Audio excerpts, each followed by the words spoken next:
Hello everyone, I'm Norio Kamekawa from Japan Meteorological Agency. In my poster, I would like to talk about feasibility study of SST satellite product by deep learning using simulated observation dataset from infrared sounder on board Himari 10. First, as an introduction, I provide the background and motivation for this study. The Himari follow-on satellite Hereafter Himari 10 is scheduled to be launched in 2028 and begin operation in 2029. This next geosatellite will be equipped with a hyperspectral infrared sounder, GHMS stands for Geostationary Himari Sounder, which is expected to improve weather observation and prediction capability dramatically. By utilizing simulated GHMS observation data, satellite product development using the infrared sounder will be possible at the early stage.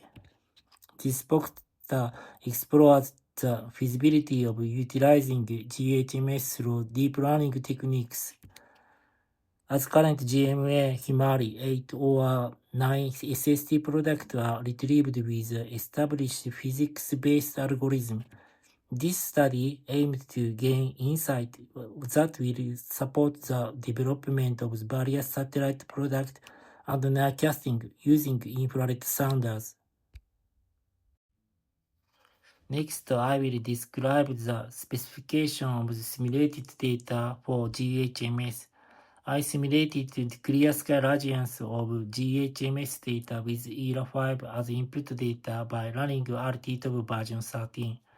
The simulated observation data is based on the GHMS sensor design required by JMA and includes 1563 channels in the infrared wavelength band in the area that can be observed at 140 east degree. The RTTOB coefficient file used to produce the data was created by Meteor France based on information under GHMS design by L3 Harris. Here section 3 describes how the channels were extracted from 1563 channels of the GHMS. The SST product mainly uses window channels in the infrared wave, where the surface can be observed. The simulated observation data was clear sky radiance data rather than all-sky radiance data. In addition, the extraction points were calculated by the Himari 8 SST product, so contamination by clouds can be excluded. Test 1 and Test 2 were set according to the number of extracted channels.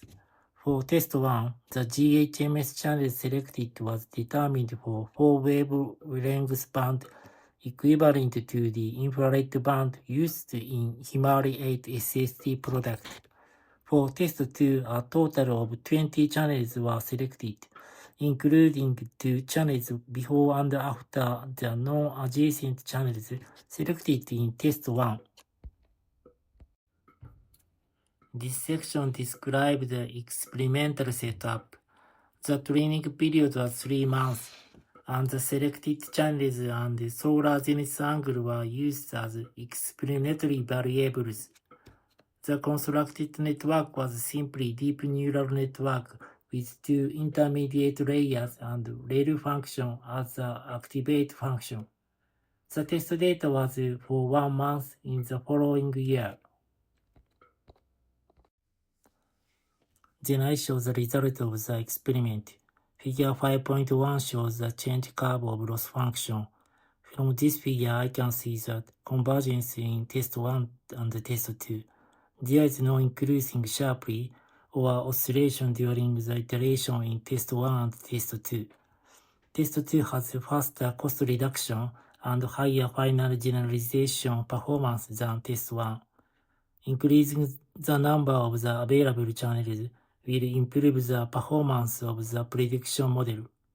However, it is debatable whether channels is appropriate selection. Figure 5.2 shows the comparison of the test data with Himari 8 SST. In both test 1 and test 2, the high temperature range, indicated by red dot circle, which is near the mode of the SST, is estimated with good accuracy, and the correlation coefficient is as high as 0.99. On the other hand, the negative bias is observed in the estimation of the low temperature range, indicated by blue dot circle. In test 2, the negative bias in the low temperature range is mitigated compared to test 1. Figure 5.3 shows snapshot of the prediction SST. The predicted SST, both test 1 and test 2 were able to estimate the SST distribution in the observed area as accurate as Himari 8 SST product. However, the low temperature region was estimated less accurately than Himari SST product. In test 2, predicted SST reduced the negative bias in the high latitude area of test 1. This is due to the relatively low number of training data in the low temperature region. The negative bias in the high latitude area can be reduced by increasing the number of channels used for training. This is the conclusion of this paper. The feasibility of SST product utilizing the deep neural network technique was investigated using simulated observation data from the infrared sounder GHMS to be equipped on Himari 10. I was able to estimate SST from the infrared sounder accurately, especially in high latitude area. From this feasibility study, it is expected that GHMS of Himari 10 can be utilized to make useful applications for nowcasting and the other satellite products. Thank you for your attention.